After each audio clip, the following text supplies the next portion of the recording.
श्री सुबोधनी जी में जो कल वर्णन देख्यो वो वास्तव में बहुत अद्भुत वर्णन હતો કે जब ठाकुर जी ने देखो कि ब्रह्मा जी बछड़ा को और बालकन को दोनों को लेके चले गए हैं,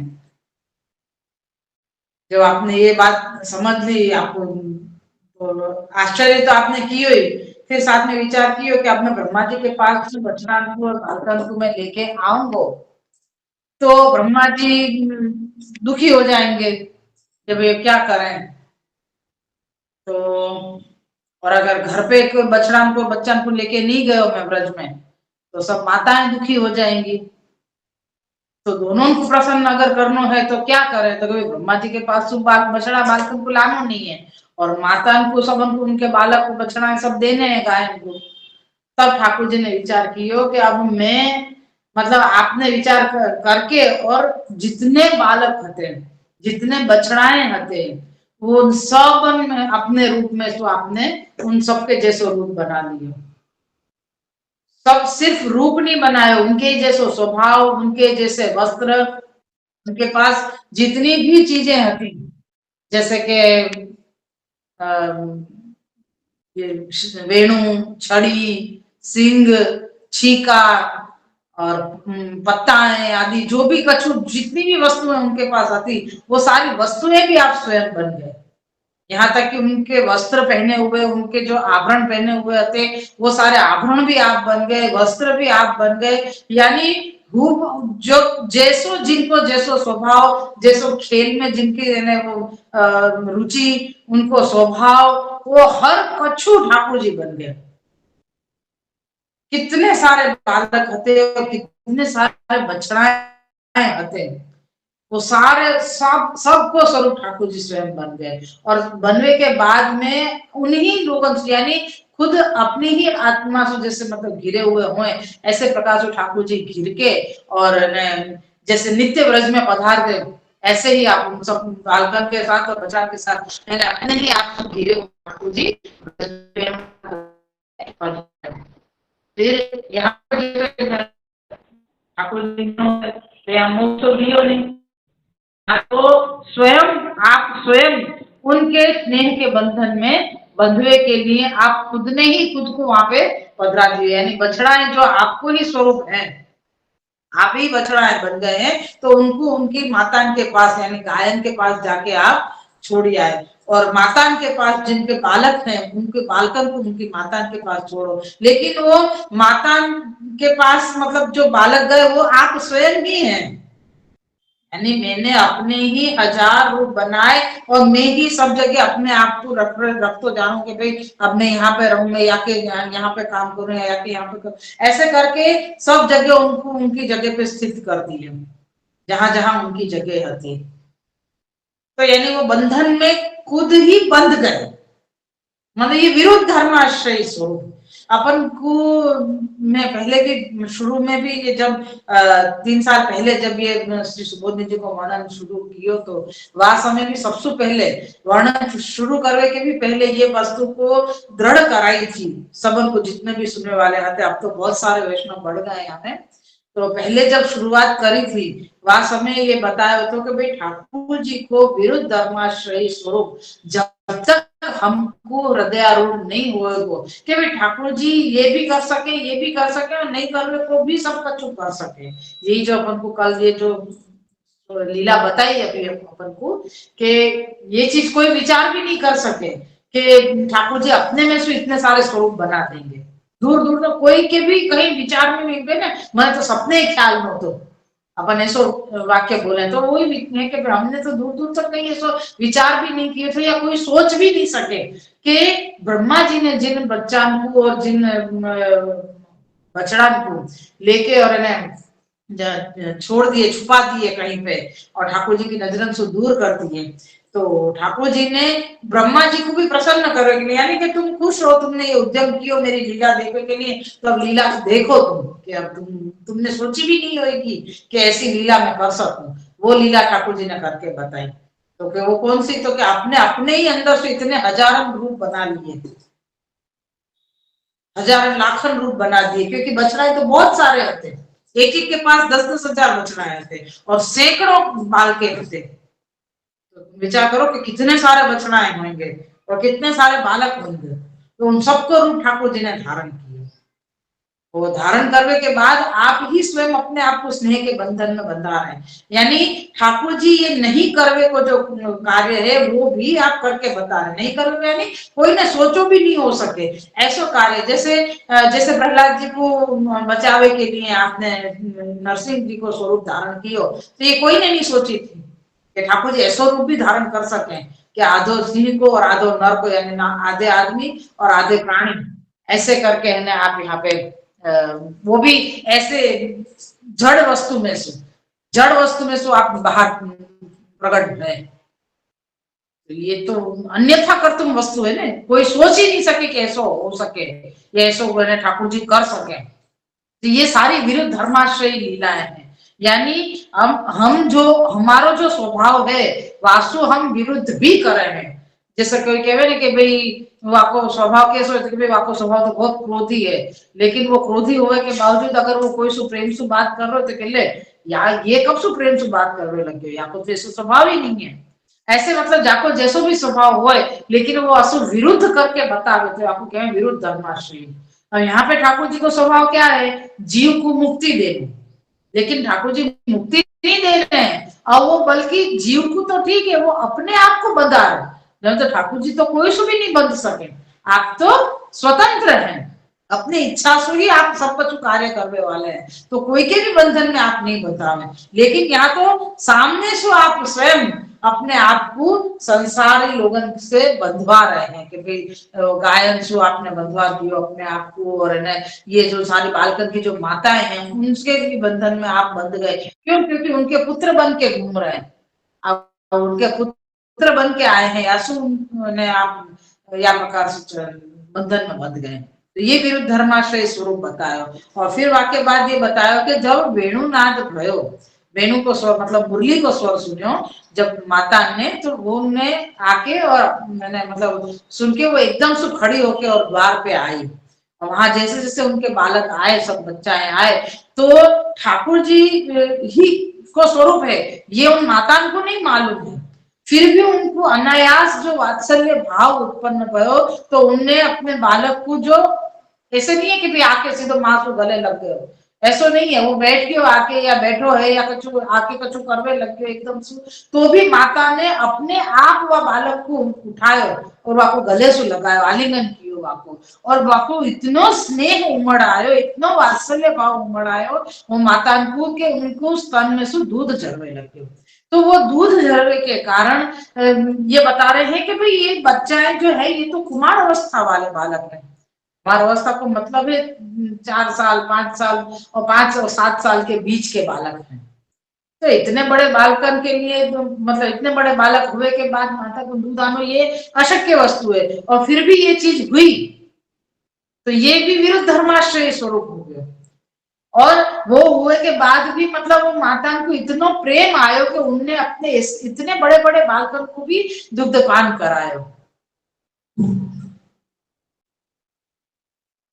तो दुग्धपान करायो तो मतलब ये ठाकुर जी के प्रति स्नेह और है, ये मतलब अपने एक सहज सहज स्नेह उत्पन्न हो रहे हैं, सहज वात्सल्य भाव उत्पन्न हो रहे हैं। तो ऐसे ऐसे प्रकार को सारो क्रम यहाँ पे चल रहे है कि ठाकुर जी अब जब ब्रज पधारे हैं तो अपने ही स्वरूप से हर एक घर में आप विराजमान हुए हैं। जैसे अभी अभी या समय अपन देखें तो भूतल कृष्ण महाप्रभु जी की कृपा से एक एक वैष्णव के घर में ठाकुर जी विराज रहे।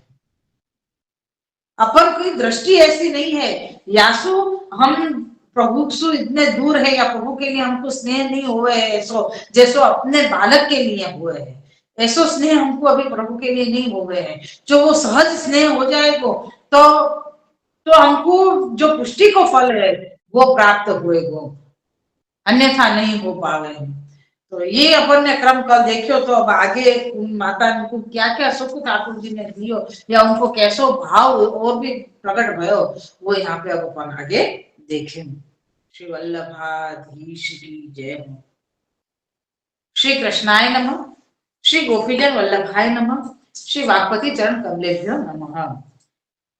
श्रीमद वल्लभाचार्य जी विरचित श्री सुबोधनी जी की टीका 10वें स्कंद पूर्वार्ध में कौतुक लीला निरूपक अपनो प्रक्षिप्त अध्याय को दूसरो अध्याय चल रहे हो। प्रक्षिप्त अध्याय कितने हैं? 3 अध्याय है। वहां में सोपन प्रथम पूरो कर दियो अपन ने आघासुर को वध के वहां में, और ये दूसरो आयो ये दूसरो अध्याय है। और 10वें स्कंद के अनुसार ये त्रयोदशवां अध्याय यानी के 13वां अध्याय है। तो 10वें स्कंद के अनुसार ये त्रयोदशवां अध्याय यानी के 13वां अध्याय है। और यहाँ में अपना श्लोक आए हैं 23वां श्लोक आए हैं अपन, 22 श्लोक तक अपन ने किए हो। तो या को आभास अपन देखें। ततो बहिरपि सेवां कृतवत्य इत्याह। आभासार्थ है कि अनंतर माताओं ने बाहर की भी सेवा की, जिसका वर्णन निम्न श्लोक में है। श्लोक 23वां।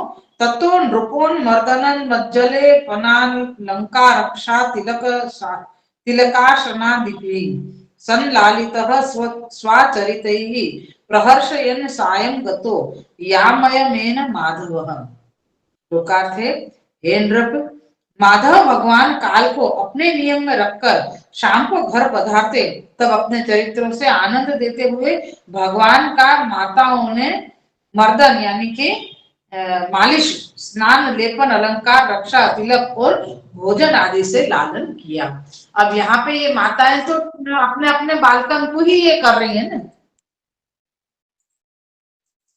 यहाँ पे माताएं तो अपने अपने बच्चन के लिए ही उनको मालिश वगैरह करा रही हैं, उनको स्नान करा रही हैं कि भाई दिन भर के थके भाई तुम पूरे रजसु मंडित हो गए हो, तो तुमको व्यवस्थित रूप से स्नान करा दियो, वस्त्र आभूषण वापस पहरा के और भोजन आदि करा रही हैं। तो ऐसे प्रकार से उनको लालन पालन करने लगी। तो यहाँ पे कह रहे हैं कि भगवान का वो करने लगी। तो ये भगवान है, ये तो सिर्फ ठाकुर जी को पता है कि मैं मतलब इनके बालक बन के मैं गया हूँ, माता को नहीं मालूम है। लेकिन वो फिर भी सहज स्नेह से ये सारा कार्य कर रही हैं। श्री सुबोधनी जी हैं यहाँ पे। हे नृप, प्रथम मुन्मर्दनम तैल पिष्टे नोत्वर्तनम ततो मज्जो मज्जनम स्नान मितियावत ततो लेपनम गंधादीना ततो अलंकाराः। यहाँ से लेके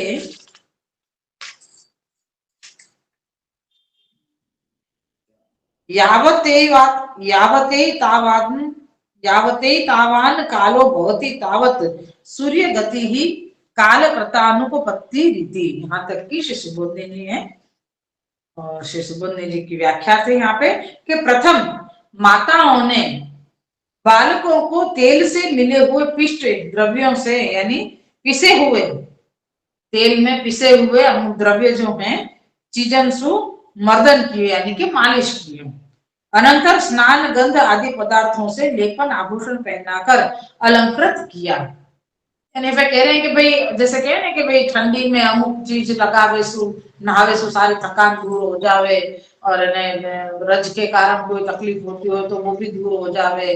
तो बालक थक गयो है, ये सोच के इतने दिन भर सु सवेरे सु गयो, अभी शाम को आ रहे हो तो भाई व्यवस्थित आपको अच्छे से स्नान आदि करा दो मालिश वालिश करके, तो वो थकान दूर हो जाएगी और फिर अच्छे भोजन करके और फिर अच्छे से नींद आ जावे। ये सोच के उनकी माताएं उन सब बालकन को अपने अपने बालकन को वो या प्रकार से लेप करके पहले मालिश करी और फिर स्नान करा के और सारे क्या ना तेल मालिश, फिर से तेल मालिश और लेपन आदि और आभूषण यानी उनको श्रृंगार वस्त्र अलंकार सब कुछ धरा के और तैयार कर दियो। एवं रक्षा और तिलक किए। रक्षा और तिलक को मतलब नजर उतारना, भाई मेरे बालक इतने घूम घूम के आए हैं तो इनकी मैं नजर उतार दूं। या प्रकार से उन्हें अपनी माता ने अपने अपने बालकन की या प्रकार से उनको सुशोभित किए मतलब तैयार किए। अंत में भोजन करा के कहानियां कहते हुए शयन आदि कराया। ये सब मतलब तैयार कर दिया उनको, नवा धुआ के अपने कह सके कि भाई बच्चा बाहर से आयो, स्कूल से आयो तो अपन सबसे पहले यूं ही तो एक बार थोड़ा नहा धो ले तो थकान दिन भर की दूर हो जावे। तो वो नहा धो के आवे फिर वाकू छिल्ले भोजन आदि अपन करावे। तो यहाँ पे भी वही कह रहे हैं कि जब ठाकुर जी की रक्षा तिलक और सब हो गयो, अंत में उनको भोजन कराया।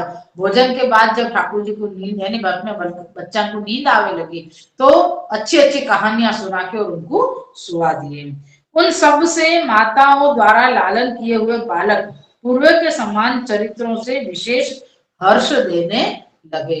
यानी अभी तक जो बालक के पास जो सुख या जो आनंद मिलतो तो माता को वासु भी विशेष अलग प्रकार को आनंद उन माता को मिलवे लगे या देवे लगे समझ सके अपन। तो ये कार्य प्रतिदिन कार्य में व्यावृत होने से प्रातः काल में नहीं कर सकती थी। हमें कह रहे कि भाई ये काम तो उनको नहा धुआ के मालिश करके करना और भोजन आदि कराना कहानी सुनाना तो ये काम तो सवेरे करना चाहिए। मतलब कहानी सुनाए को काम नहीं हो सवेरे, लेकिन नहा धुआ के उनको तैयार करना भोजन कराना ये काम तो सुबह भी हो सके। तो कह रहे हैं कि भाई वो प्रातः काल से सवेरे सु सारे घर के काम में व्यस्त हुए या सु बालकन को लालन पोषण करना वो सुबह सुबह नहीं कर सके हैं। तो अतः सायंकाल में वन से लौटते थे तब होता था। यहाँ शंका होती है कि शाम को लौटने के पीछे इस प्रकार लालन आदि करने में तो समय बहुत लगेगा, सूर्य तो अस्त हुआ होगा, रात्रि हो जाती होगी। तो इसके प्रत्युत्तर में श्लोक में याम यमेन शब्द दिया है, जिसका भाव है कि काल को नियम में रखकर अपने अधीन कर शाम को आते थे। यानी यहाँ पे ठाकुर जी को सामर्थ्य को एक वर्ण और कह रहे हैं कि कोई कहे कि भाई जब तुम कह रहे हो तो शाम को ठेठ घर आते थे, के बाद तुम उनको या प्रकार से लालन पालन करो कि उनको शरीर में मालिश कर दो, मालिश करने के बाद उनको अच्छे गर्म जल से नवाओ, फिर तुम में और तेल सुगंधी लेपन आदि लगा के वस्त्र अलंकार तुम उनको पहरा, तो हम तो कितना समय लग जावे। और फिर शाम को आते थे आपको मतलब तो सूर्य डूब जाए के समय, और सूर्य डूब जाए फिर तो रात्रि हो जावे। तो रात्रि में इतना सारा कार्य करना या ये योग्य नहीं लगे। तो वो कह के तो कैसे होता तो यहाँ पे ठाकुर जी को एक गुण बतायो या ठाकुर जी को सामर्थ्य बतायो कि ठाकुर जी ने काल को रोक रखे हैं। और काल को रोके मतलब कैसे प्रकार से, तो कह रहे हैं कि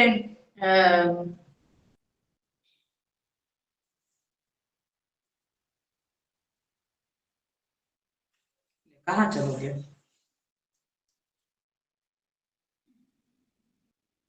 हाँ जो रात्रि में या प्रकार से कार्य अपन को यानी पहले तो दिया रहते थे, अंधेरा हो जाएगा के बाद बने तो काम नहीं होता तो जल्दी सुबह काम चालू कर देते थे। पहले की तरह या अभी की तरह पहले कोई लाइटें थोड़ी आती या सु वह समय में मतलब ये कार्य रात्रि में करना ये तो अशक्य वस्तु होती।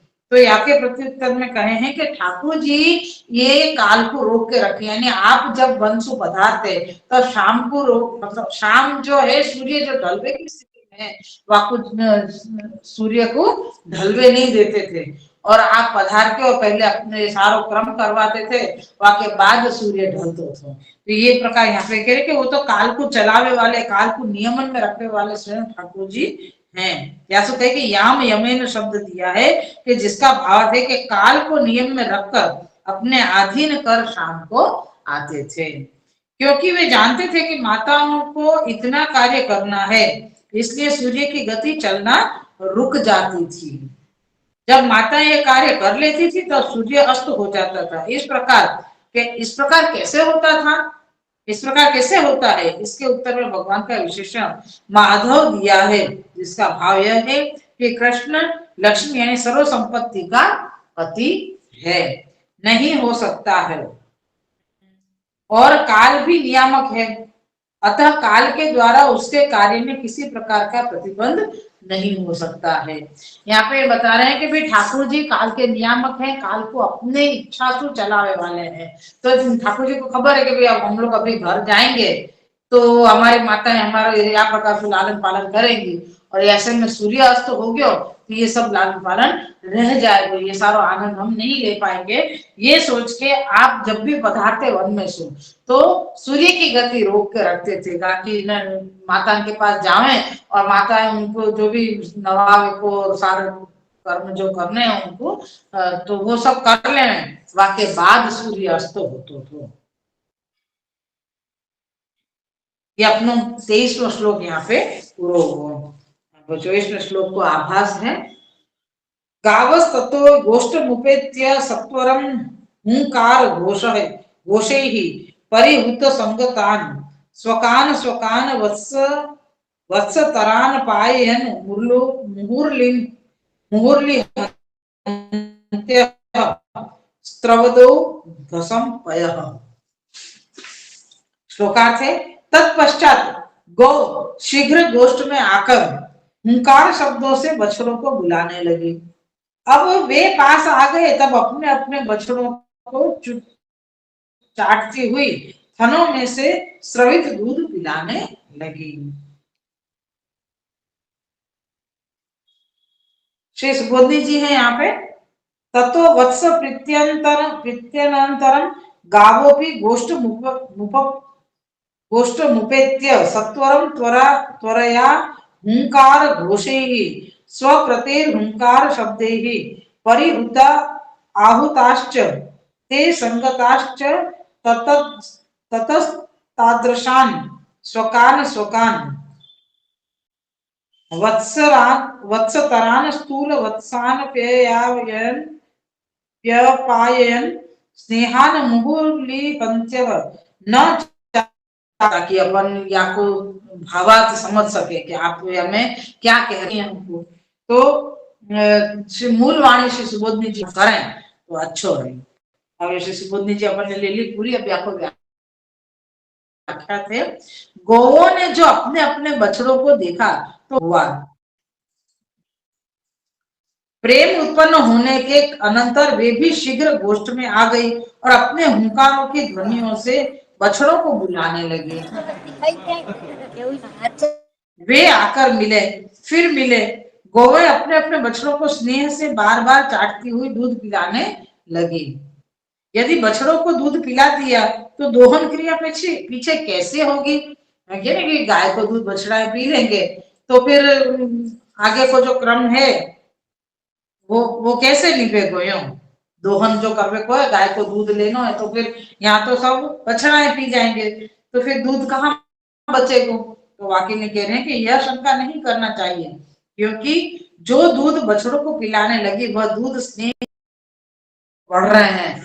इतना ही हम मनन करें तो वो अच्छो है। सबसे बड़ी बात यहाँ पे अपन को यही समझ में की है कि ठाकुर जी कर्तुम अकर्तुम अन्यथा कर्तुम सर्व सामर्थ्य युक्त तो है ही, साथ में आप विरुद्ध धर्माश्रय स्वरूप भी हैं। तो वो सारी बातें अपन को हृदयारूढ़ करनी चाहिए। अपन यो सोच के बैठ जाना कि नहीं ठाकुर जी तो ऐसो ही करेंगे, ठाकुर जी ऐसो गलत कर ही नहीं सके। हालांकि ठाकुर जी कभी गलत करे ही नहीं है, अपनी दृष्टि ऐसी है जहाँ में ठाकुर जी ने ये सही किया ठाकुर जी ने गलत किया ऐसा अपन सोचे हैं, लेकिन वास्तव में ऐसा नहीं हो गया है।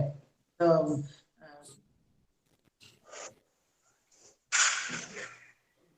ठाकुर जी तो हर कार्य करने में समर्थ हैं।